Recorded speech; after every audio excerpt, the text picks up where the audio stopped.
your chemistry teacher and very welcome to CBS. Okay class, आज का जो हमारा टॉपिक होने वाला है वो है आर्हेनियस इक्वेशन। और आर्हेनियस इक्वेशन में बताती क्या है, वो हमें बताती है। देखो ये वाला जो सेशन है इसमें हम बात करेंगे आर्हेनियस इक्वेशन के बारे में।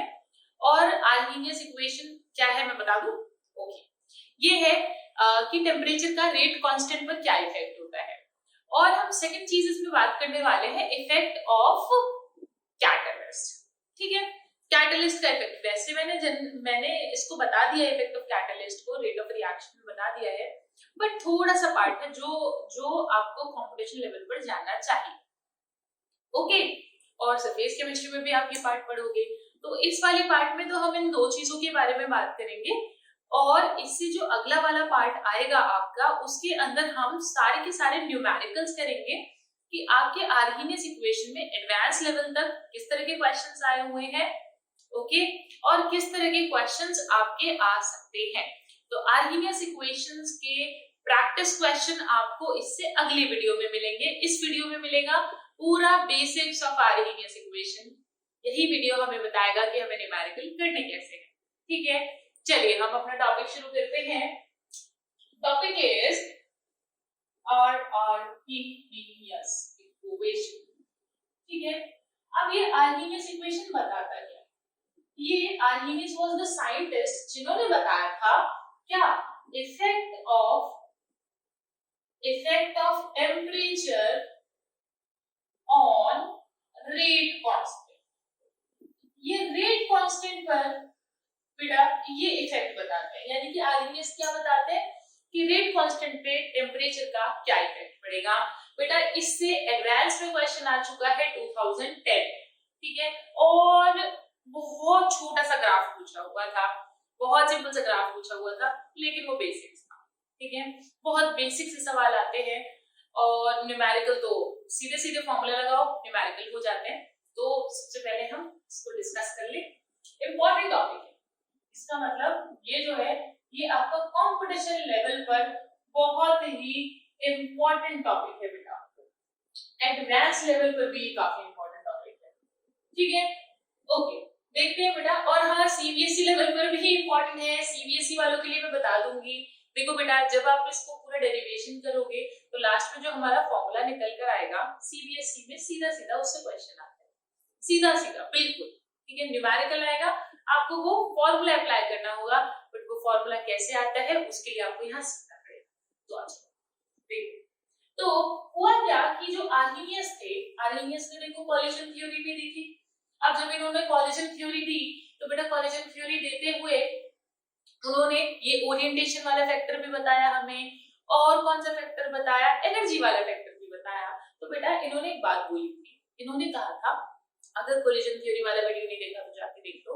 उन्होंने बताया था बेटा कि सारे के सारे मॉलिक्यूल्स प्रोडक्ट में चेंज नहीं होते, वही मॉलिक्यूल्स प्रोडक्ट में चेंज होते हैं जिनका प्रॉपर ओरिएंटेशन हो और इफेक्टिव कोलिजन हो।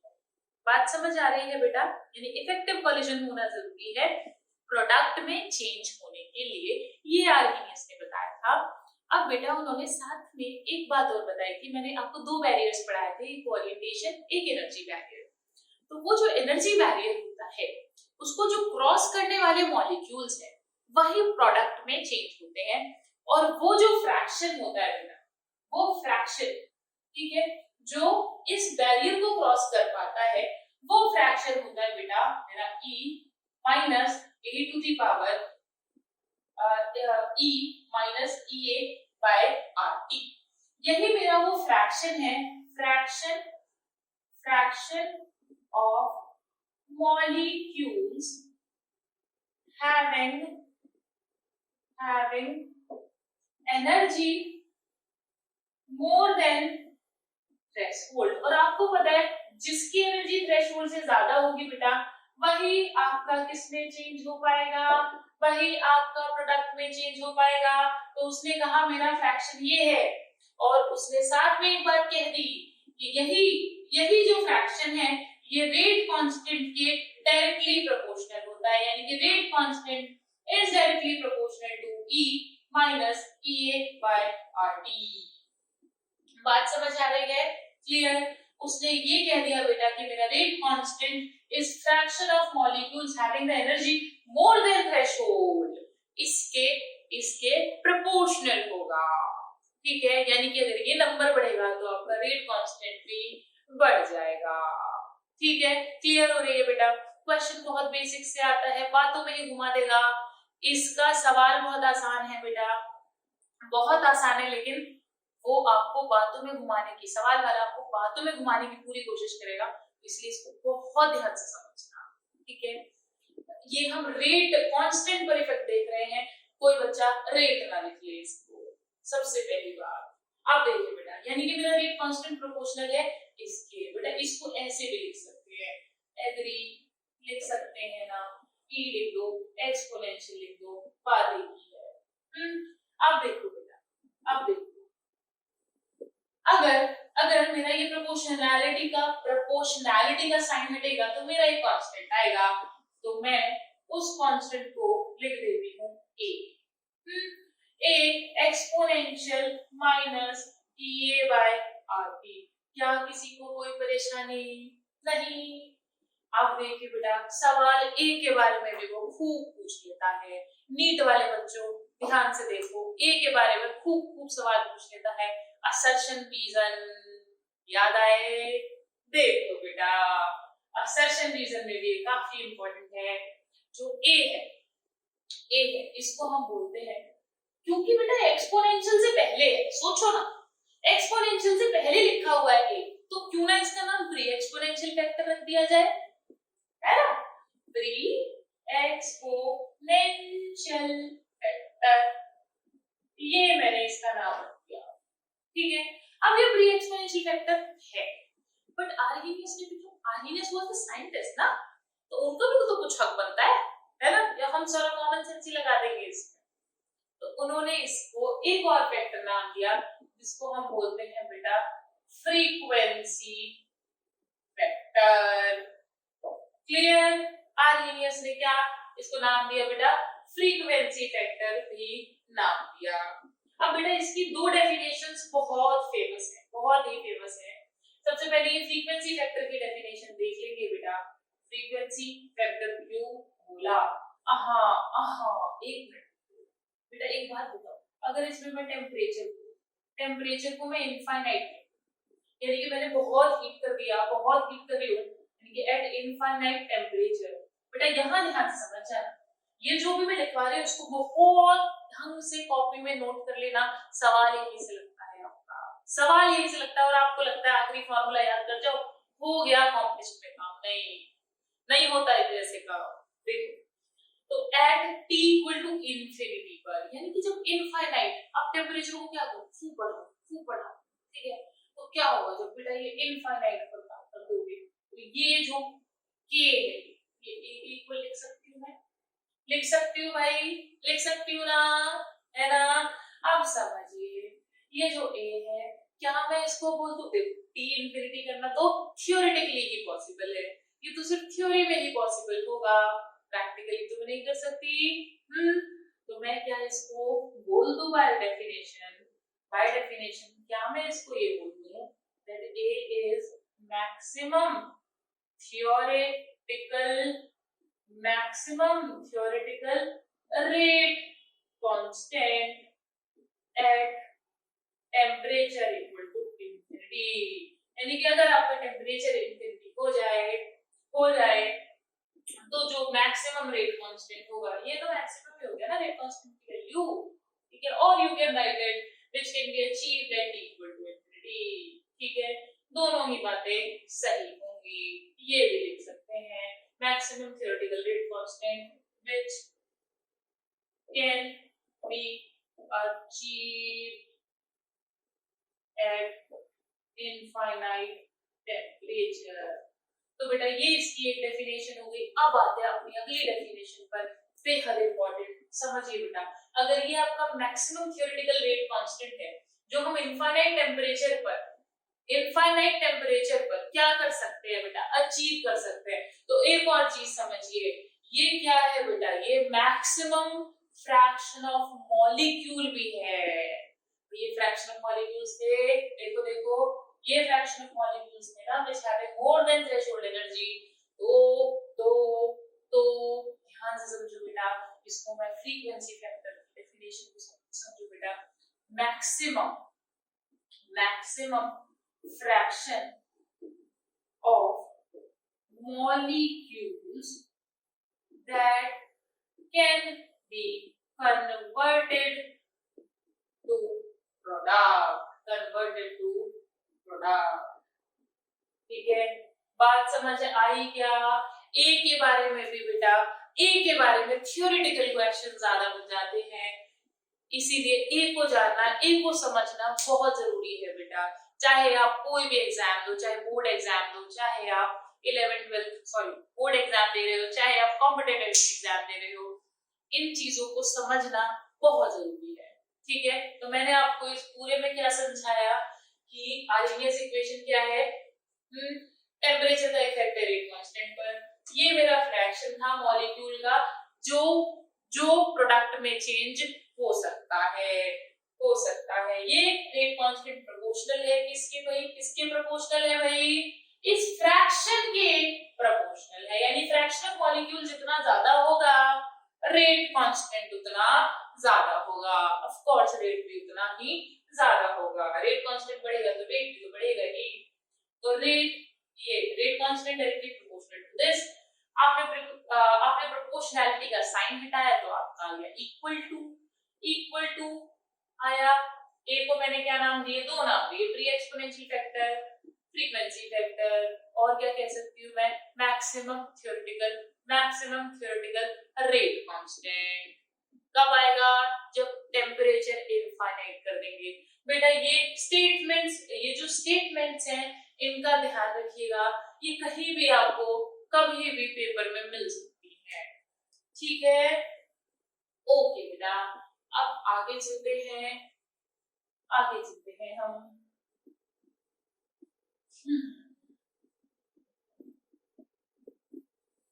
आगे चलते हैं, एडवांस क्वेश्चन भी डिस्कस करेंगे बेटा, और आपके बोर्ड में किस तरह के क्वेश्चंस आते हैं वो भी देखेंगे।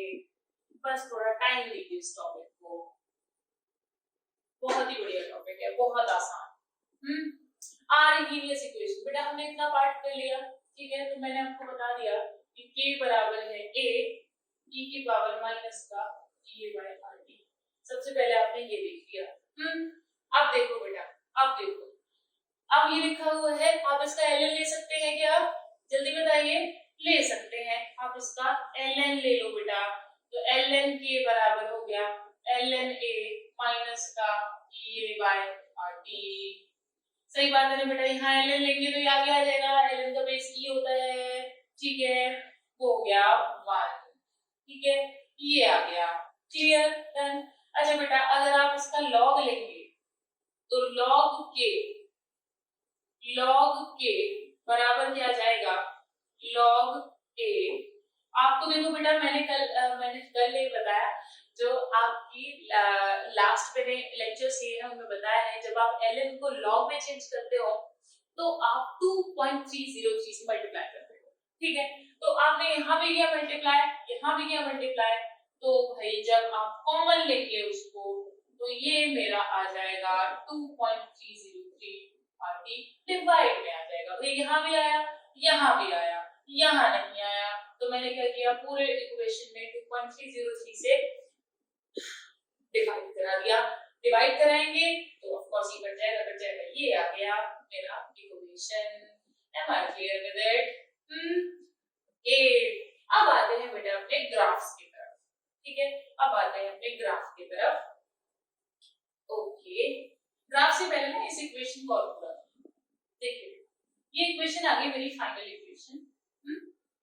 अब अगर सपोज मैं इसमें केस फर्स्ट लगाऊं, यानी कि मान लीजिए कि हमारे पास में log k1 कंडीशंस लगा दिया आपने, कोई रिएक्शन है, उसका टेम्परेचर T1 है और T1 टेम्परेचर पर रेट कांस्टेंट क्या है बेटा, K1, ठीक है। टेम्परेचर T1 पर रेट कांस्टेंट K1 है और टेम्परेचर T2 पर रेट कांस्टेंट K2 है।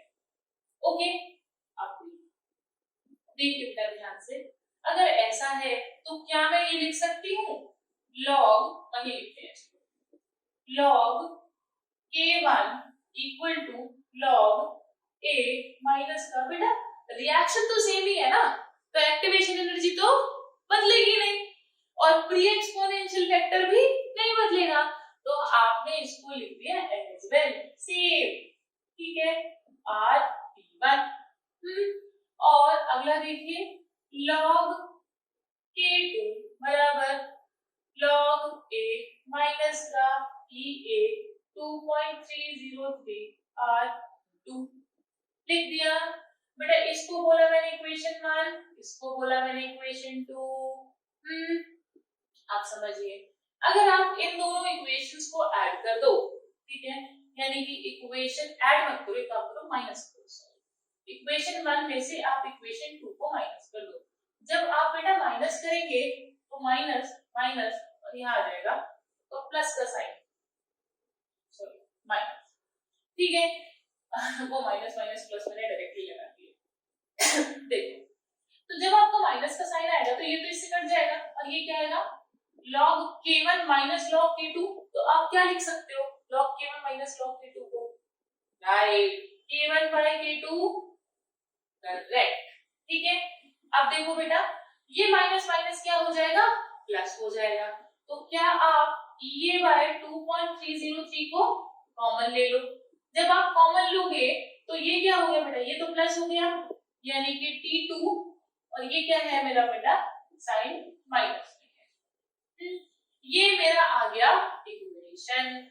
जब भी मुझे दो टेम्परेचर और दो रेट कांस्टेंट होंगे तो मैं इस तरह से इक्वेशन को अप्लाई करूंगी। Am I clear with it? Okay okay बेटा, इसको लिख लेंगे और करके भी लिख लेंगे log K2 by K1 equal to EA by 2.303 1 by, देखो बेटा 2 अगर ऊपर आएगा, देखना यहाँ पर अगर 1 ऊपर था तो देखो K1 by K2 अगर हो तो T2 minus T1 होगा, उल्टा होता है। अब देखो K2 by K1 है तो यहाँ क्या हो जाएगा T1 minus T2, डन। तो चाहे आप कोई सा भी आप फॉर्मूला याद रख लें जिसमें आपकी श्रद्धा हो, ठीक है डन। अच्छा बेटा अब आते हैं हमारा ग्राफ वाले पार्ट की तरफ, ठीक है ग्राफ वाले पार्ट की तरफ। देखो बेटा आपको तीनों इक्वेशंस का ग्राफ बनाना है, ये तो आपको पार्ट समझ में आ गया ना बेटा, इससे डायरेक्टली न्यूमेरिकल आएगा, ठीक है डायरेक्टली न्यूमेरिकल आएगा, चाहे आप कंपटीशन दे लो, चाहे आप सीबीएसई दे लो, ठीक है चाहे आप 12th एग्जाम दे रहे हो, चाहे आप नीट का या जेईई का एग्जाम दे रहे हो, ठीक है इससे डायरेक्टली क्वेश्चन आता है। बट मैं आपको और थोड़ा इंपॉर्टेंट बता देती हूँ, सीबीएसई में इससे आने के चांसेस बहुत ज्यादा है, ठीक है इससे नीट जेईई में आ सकता है, बट नीट जेईई क्या करते हैं बेटा वो तुमको, क्योंकि यहाँ पे ना कैलकुलेशन थोड़ी बड़ी हो जाती है, जब आप इस तरह के क्वेश्चंस करेंगे तो आपको पता चल जाएगा कि इसमें कैलकुलेशन थोड़ी लेंथी हो जाती है, तो वो लोग प्रेफर नहीं करते ऐसे क्वेश्चंस को देना जिसमें कैलकुलेशन लेंथी हो जाए, वो तुम्हारे बेसिक्स को चेक करना चाहते हैं कि कितने ढंग से तुमने एनसीईआरटी पढ़ी हुई है, बात समझ रहे हो मेरी, ठीक है वो तुम्हारे बेसिक्स चेक करना चाहते हैं, तो वो बिल्कुल बेसिक से सवाल उठा कर देते हैं जो बच्चों से होता है, ठीक है जो मतलब बेसिक्स में ही बच्चों को फंडामेंटल्स में ही दिक्कत आती है। अब वो मेन प्रॉब्लम क्या है, क्योंकि वो सोचते हैं कि बिना फंडामेंटल बनाए बिना फंडामेंटल करे हुए वो बिल्डिंग खड़ी कर लेंगे, यानी कि मकान बना लेंगे बिना नींव डाले। Is it possible? नहीं ना। तो कोई भी अगर कंपटीशन का बच्चा है तो बेटा उसको सीबीएसई ढंग से करनी ही पड़ेगी। ओके बात समझ आ रही है तुम लोगों को मेरी? चाहे तुम कुछ भी दे लो, दुनिया का कोई भी एग्जाम दे लो, बेसिक्स तो तुम्हें करने ही पड़ेंगे, ठीक है। तो इससे मैंने आपको बता दिया न्यूमेरिकल कहां पर ज्यादा आएगा बेटा, नीट जेईई वालों तुम लोगों के लिए न्यूमेरिकल यहाँ पर छुपे हुए हैं, यहाँ पर छुपे हुए हैं। अभी देखना, देखो किस तरह के क्वेश्चन पूछा हुआ बताती हूँ। देखो उसने सबसे पहले पूछा है बेटा के वर्सेस 1/t का ग्राफ, K वर्सेस 1/t का ग्राफ पूछा हुआ है। देखिए बेटा K है और यहाँ पर 1/t है। अब ये नेगेटिव है, नेगेटिव पे जा रहा भाई, इस वाली इक्वेशन से ग्राफ बनेगा ना। इसमें तो ln आ गया, ln आ गया, इसमें log आ गया, तो इससे तो ग्राफ बनेगा नहीं। हम किससे बनाएंगे? इससे बनाएंगे ग्राफ। ठीक है, तो इक्वेशन हो गई मेरी। अब देखिएगा बेटा, ये हो गया मेरा K और ये हो गया मेरा 1/t। बेटा जी, इसमें जो ग्राफ आएगा वो आपका आएगा एक्सपोनेंशियल डिके का ग्राफ। यानी ये हो गया मेरा K और यहाँ हो गया मेरा 1/t। ये हो गया मेरा K वर्सेस 1/t का ग्राफ। ठीक है, ये आपसे पूछा हुआ था। अब ध्यान से सुनना। बच्चे क्या पेपर वाले भी कैसे खेल करते हैं इमोशंस के साथ, कैसे खिलवाड़ करते हैं।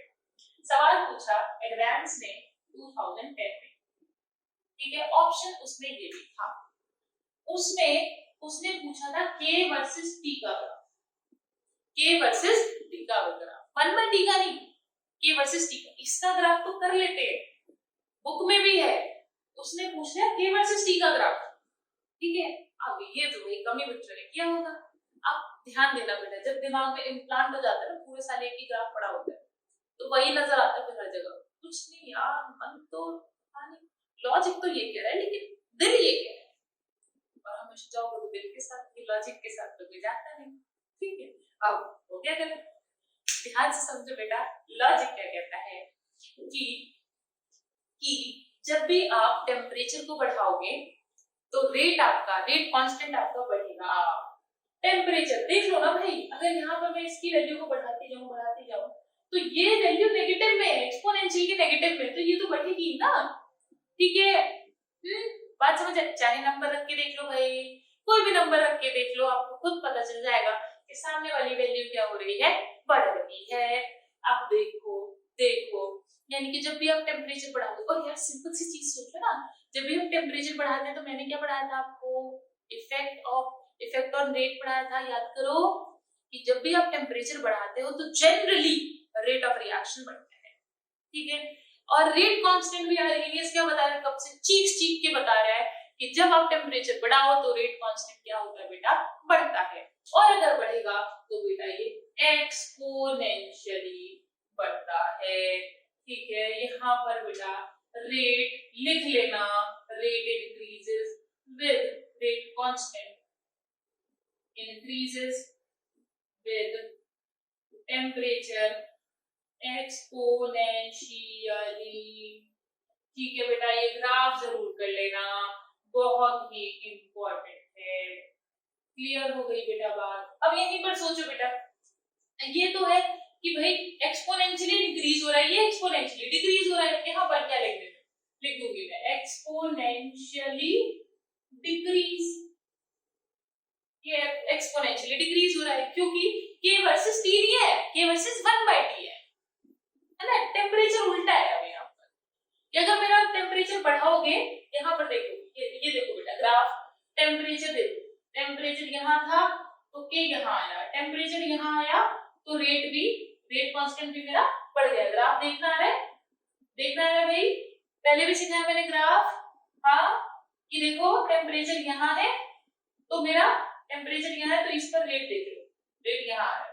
टेम्परेचर यहाँ है तो इस पर रेट यहाँ आ रहा है। टेम्परेचर मान लो यहाँ देखोगे तो इस टेम्परेचर पर हमारा रेट कांस्टेंट और बढ़ गया, एक्सपोनेंशियली बढ़ गया।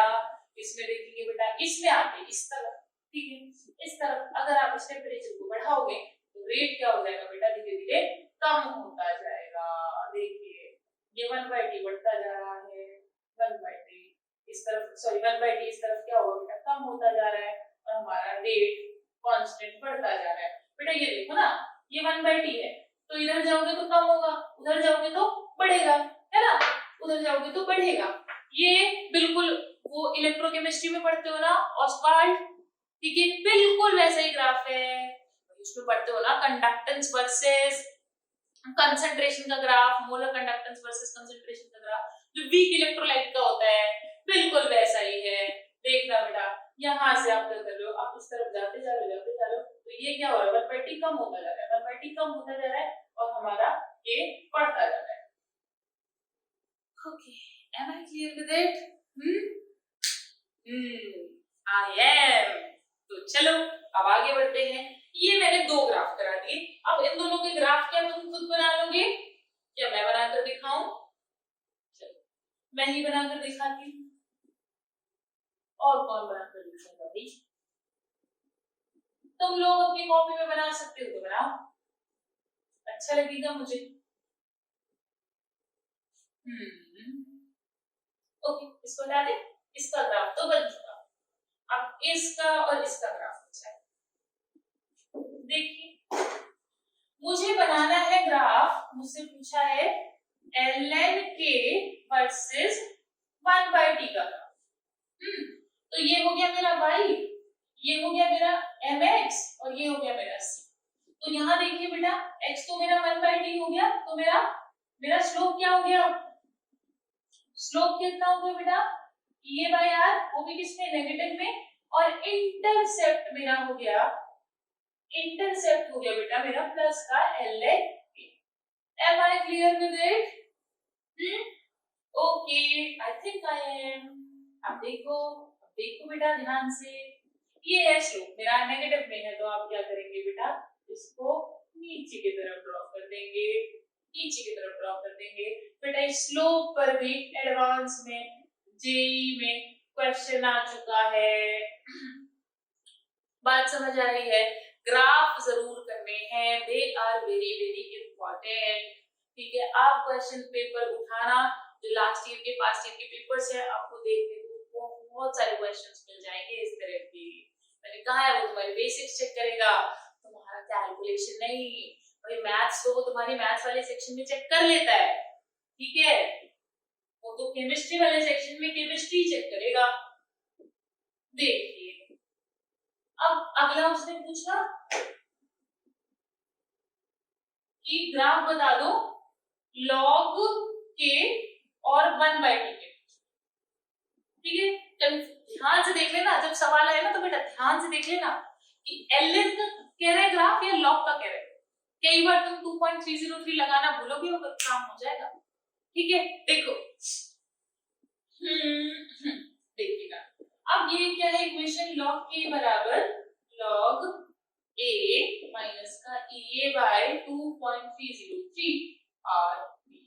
ठीक है, ओके 1/t हो गया और मेरा स्लोप क्या आ गया बेटा? यहाँ पर मेरा स्लोप आया है माइनस का EA बाय 2.303 R।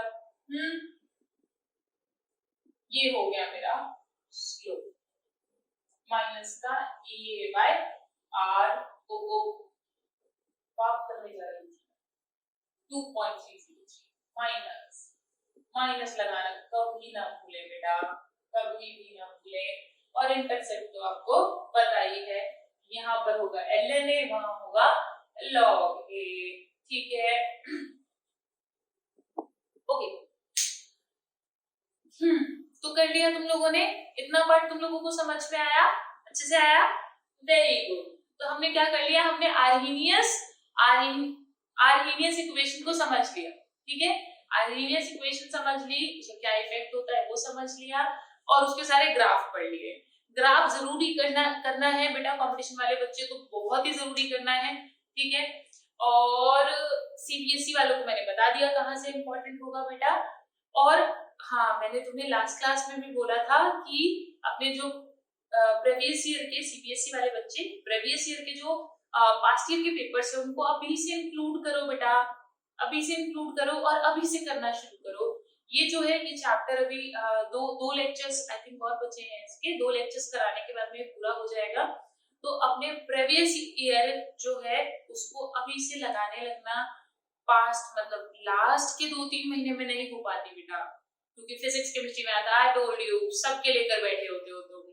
तो अभी से करो, अभी से करोगे तब हो पाएगा।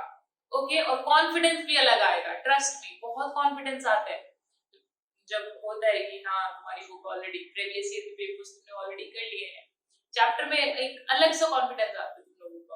और सीबीएसई वाले ही क्यों, जो जेईई या कंपटीशन, बेटा कंपटीशन की जो तैयारी कर रहे हैं वो भी यही करें, उससे तुम्हारा बेसिक्स बहुत अच्छा हो जाएगा। और जब बेसिक बहुत अच्छा होगा तो आपको पता ही है नींव जितनी स्ट्रांग ले लेगी मकान उतना अच्छा बनेगा। तो सीबीएसई के क्वेश्चंस को नेग्लेक्ट ना करें, कंपटीशन वाले बच्चे भी सीबीएसई को नेग्लेक्ट ना करें, क्योंकि बेटा यही आपकी फाउंडेशन है, ठीक है, यही फाउंडेशन है जो आपकी जो इमारत अच्छे से बनाएगी। इसको छोड़ना मत, अच्छे से क्वेश्चंस करना और बुक को आई टोल्ड यू इंक्लूड करो, ठीक है। चलो अब हम अपने अगले पार्ट पर बढ़ते हैं, जिसपे मुझे आपको समझाना था इफेक्ट ऑफ कैटलिस्ट, ठीक है। इफेक्ट ऑफ कैटलिस्ट यहाँ समझाना क्यों जरूरी है, क्योंकि हमने टेम्परेचर का कर लिया है और इफेक्ट ऑफ कैटलिस्ट हमने इक्विलिब्रियम चैप्टर में भी पढ़ा था और इससे क्वेश्चन भी आ जाता है। अच्छा, इक्विलिब्रियम चैप्टर का इफेक्ट ऑफ कैटलिस्ट थोड़ा बहुत याद है क्या तुम लोगों को?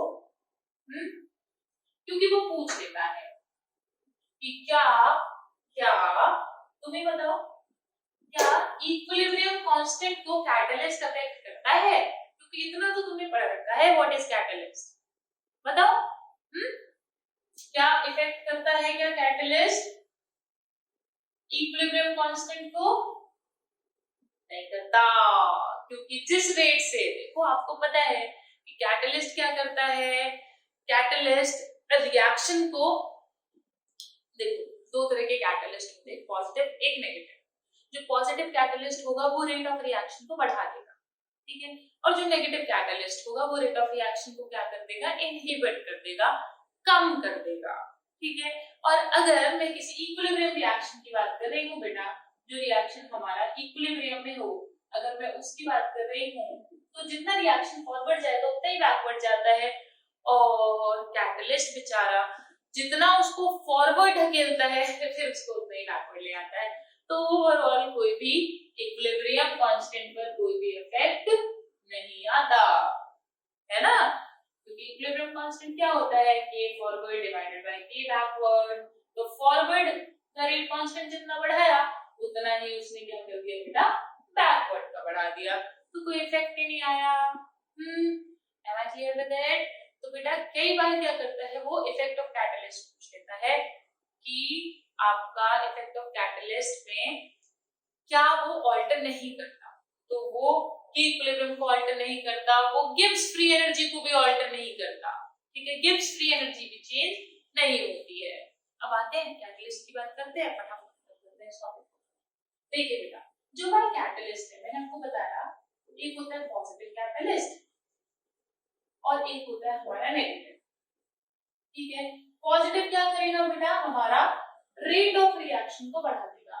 अब आपको मोटिव क्या है, कैटलिस्ट को समझाने का मोटिव ये है कि आप ये समझ पाओ कि रेट ऑफ रिएक्शन को ये बढ़ाता कैसे है। देखो बेटा, आपने कोलिजन थ्योरी पढ़ी हुई है, कोलिजन थ्योरी में मैंने आपको समझाए थे कुछ ग्राफ्स, ठीक है। एक ग्राफ बनाया था, यहाँ पर रिएक्टेंट था, यहाँ प्रोडक्ट था, यहाँ पर प्रोग्रेस ऑफ रिएक्शन थी, और यहाँ पर क्या था बेटा, मेरा एनर्जी थी, ठीक है। और यहाँ पर ये मेरा एक माउंटेन था जिसको मुझे क्रॉस करके क्या बनाना था बेटा, प्रोडक्ट में चेंज होना था। अब बेटा देखिए होता ये है कि ये जो रिएक्टेंट है और ये जो प्रोडक्ट है, अब इसको इतनी एनर्जी चाहिए ना भाई, फॉरवर्ड जाने के लिए, यानी प्रोडक्ट में चेंज होने के लिए मेरे रिएक्टेंट को इतनी एनर्जी चाहिए, है ना, है। तो अब देखो ध्यान से समझो बेटा, कैटलिस्ट जब इसमें डाला जाएगा तो कैटलिस्ट रिएक्शन में पार्टिसिपेट नहीं करता। कैटलिस्ट क्या काम करता है बेटा, जब वो रिएक्शन के अंदर जाता है तो वो उसमें पार्टिसिपेट नहीं करेगा, जब रिएक्शन खत्म होगी तो कैटलिस्ट जैसा गया था वैसे ही वापस आ जाएगा, उसने कुछ किया नहीं अंदर जाकर। तो इसलिए हम क्या बोलते हैं, रिएक्शन में कैटलिस्ट पार्ट नहीं लेता, जिसको जैसा डाला जाता है वो वैसे ही हमें वापस भी मिल जाता है जब रिएक्शन एंड होती है तो, ठीक है। तो वो करता क्या है अंदर जाकर, तो वो रेट ऑफ रिएक्शन को कैसे बढ़ाता है जब वो पार्टिसिपेट ही नहीं करता। देखो वो क्या करता है बेटा कि वो इस एनर्जी को, अभी मुझे चाहिए इतनी एनर्जी, इस रिएक्शन को कराने के लिए मुझे अभी इतनी एनर्जी चाहिए, ये है मेरा without catalyst, without catalyst, without catalyst. लेकिन लेकिन जैसे ही मैंने कैटलिस्ट डाला तो कैटलिस्ट ने क्या काम किया, उसने इस एनर्जी को ही कम कर, उसने कहा, उसने इसी एनर्जी को क्या कर दिया बेटा, कम कर दिया, यानी कि अब एनर्जी आपको इतने का रिलैक्सेशन मिल गया कैटलिस्ट के डाल के ही, और ये मेरा बन गया बेटा आपका विद कैटलिस्ट। ठीक है, ये क्या बन गया मेरा विद कैटलिस्ट। इसने क्या कर दिया बेटा, कैटलिस्ट ने जो हमारा पाथ था, रिएक्शन का जो पाथ था, उसको ऑल्टर कर दिया, यानी कि it provides a alternative path. ये क्या करता है बेटा, एक ऑल्टरनेटिव पाथ इसको प्रोवाइड करता है। उस ऑल्टरनेटिव पाथ से क्या होता है कि हमारा एक्टिवेशन एनर्जी जो है वो क्या हो जाती है बेटा, कम हो जाती है, और जैसे ही हमारी एक्टिवेशन एनर्जी कम होती है तो हमारा जो रेट ऑफ रिएक्शन है वो बढ़ जाता है। Am I clear with it? कि क्या हुआ बेटा, कैटलिस्ट ने क्या काम किया, उसने एक अल्टरनेटिव पाथ प्रोवाइड कर दी जिससे मेरा एक्टिवेशन एनर्जी क्या हो गया, कम हो गया। अब सोचो, अब एनर्जी कम चाहिए तो ज्यादा मॉलिक्यूल जंप कर सकते हैं ना भाई, ज्यादा मॉलिक्यूल प्रोडक्ट में चेंज हो सकते हैं क्योंकि एनर्जी कम हो गई है, पहाड़ छोटा हो गया तो ज्यादा लोग क्रॉस कर सकते हैं। बात समझिए, पहले एक हर्डल इतनी बड़ी थी, अब एक हर्डल छोटी सी हो गई, है ना, होता है ना बेटा, छोटी सी हर्डल आती है, आप ऐसे ही क्रॉस करके निकल जाते हो, बड़ी होती तो आप सोचते हो कि ऑल्टरनेटिव पार्ट होते हो, चलो ठीक है, उस पार्ट में, है ना, कई बार होता है ना, रेलिंग क्रॉस करके जाते हैं ऐसे ही उसे चढ़ के, है ना, लेकिन अगर कांटे ना लगे हो तो गए हो कभी, गए होगे ऑफ कोर्स। ठीक है, तो क्या होता है कि अगर छोटी ले लेंगे तो आप ऐसे ही कूद जाओगे, और ज्यादा लोग भी कूद सकते हैं ना भाई। तो वही बात हुई कि मॉलिक्यूल कैटलिस्ट ने इसकी एनर्जी को क्या कर दिया, रिक्वायर्ड एनर्जी को कम कर दिया, तो रेट ऑफ रिएक्शन मेरा बढ़ गया। अच्छा बेटा, अब यहाँ पर एक और चीज समझिए, जो हमारा कैटलिस्ट होता है इसको हम 3 पार्ट में डिवाइड करते हैं। ठीक है, जो ये कैटलिस्ट है इसको 3 पार्ट में डिवाइड करते हैं। एक होता है हमारा होमोजीनियस कैटलिस्ट, एक होता है बेटा हमारा हेटेरोजीनियस कैटलिस्ट, और एक होता है हमारा ऑटो कैटलिस्ट। ठीक है, समझिए बेटा, तीनों को समझिए। होमोजीनियस कैटलिस्ट का मतलब होता है जब आपका reactant and catalyst are in same phase, जब ये दोनों ही सेम फेज में हो तब होमोजीनियस कैटलिस्ट होता है।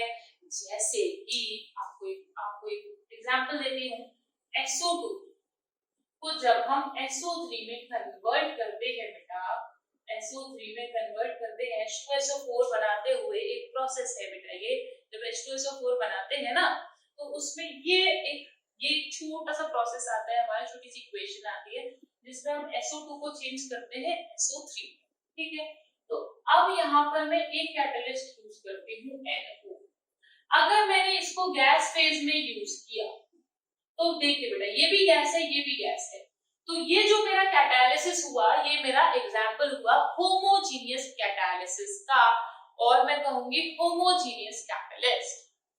क्लियर? Okay, good.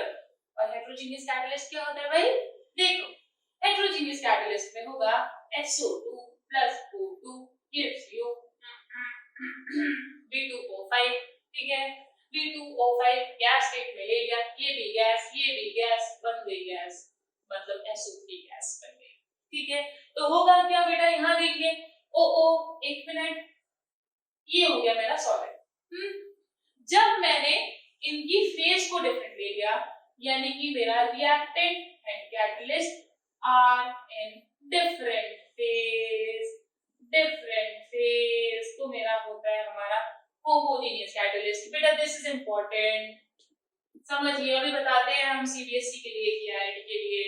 देखिए, ऑटो कैटलिस्ट होता है आपका, जैसे कि मैं अगर इथाइल एसीटेट का बेटा, इथाइल एसीटेट का अगर मैं हाइड्रोलाइसिस कर दूं बेटा, तो देखिए बेटा जब होता है इसका तो एक मिलता है मुझे एसिड और एक मिलता है मुझे एल्कोहल।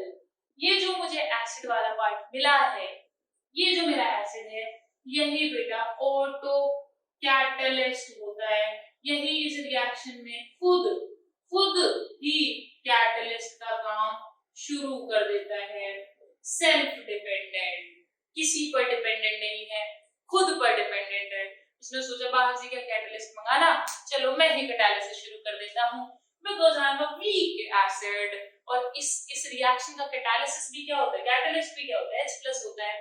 तो ये क्या करता है बेटा, ये धीरे धीरे खुद का डिसोसिएशन शुरू कर देता है। और आपको पता है अगर ये खुद का डिसोसिएशन शुरू करेगा तो क्या देगा ये, CH3COOH plus CH3COO minus plus H+। ठीक है, तो इसने क्या किया बेटा, इसने खुद ही अपना कैटलिस्ट बन गया। अब देखिए ये वाला जो पार्ट मैंने आपको पढ़ाया है, ये पूरा पार्ट, ठीक है, इंपॉर्टेंट दोनों के लिए है, बट ये वाला जो है ये CBSE में डिस्क्रिप्टिव क्वेश्चन में बेहद इंपॉर्टेंट है। ठीक है, वो कई बार एक मार्क में पूछ लेता है, give an example of heterogeneous catalysis, homogeneous catalysis, what is catalyst, give an example, ठीक है, ऑफ होमोजेनियस और हेटेरोजेनियस और ऑटो कैटालिसिस ऑफ एनीथिंग। ठीक है, तो वो आपसे इस तरह से CBSE के अंदर सवाल पूछ सकता है, कंपटीशन में नहीं आएगा। ठीक है, कंपटीशन में बस आपको समझना था। ठीक है, कंपटीशन वालों आपको समझना था, भाई CBSE तो तुम भी दोगे, है ना। चलिए, तो आज के हमने सेशन में कर लिया आर्हेनियस इक्वेशन और हमने कर लिया इफेक्ट ऑफ द कैटलिस्ट। ठीक है, और अगले सेशन में हम करने वाले हैं आर्हेनियस इक्वेशन पर किस तरह के क्वेश्चंस आते हैं। So don't miss that lecture, और मैं जल्दी कर दूंगी उसको भी। सो पढ़ते रहिए, आगे बढ़ते रहिए। Bye bye.